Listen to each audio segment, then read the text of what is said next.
si Kaloy, tuso yan. Kung tumira yan pailalim, sigurado ako matindi ang hihingin niyang kapalit para doon sa pabor na binigay niya kay Makmak. Nakahanda ako, Nay. Wala akong hindi kakayanin at gagawin para sa anak ko. Alam mo, Noy, talagang bilib ako sa'yo bilang tatay. Yung anak mo, lagi kang tinatakwil. Pero ikaw, hindi ka nagsasawa sa pagsubaybay sa kanya.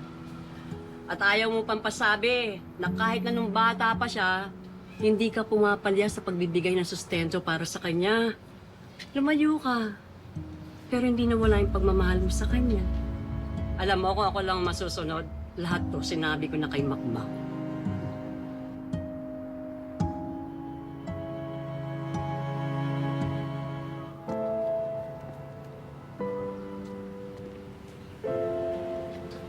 Anak? Apo,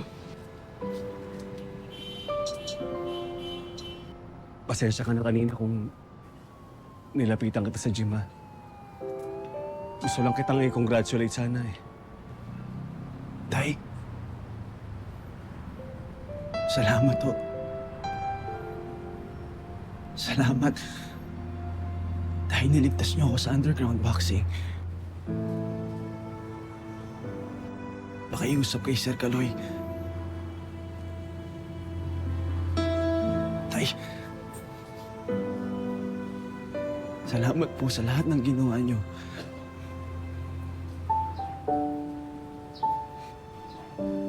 At para sa lahat ng hindi mo pinasabi kay Lola.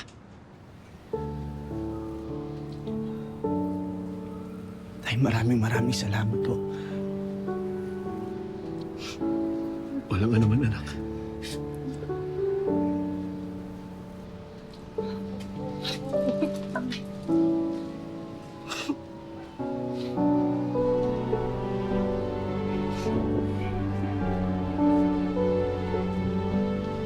Salamat po ulit.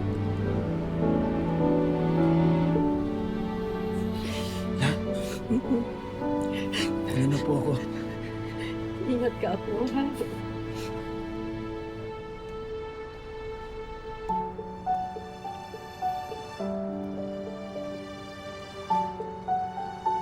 Bangon ulit, Makmak.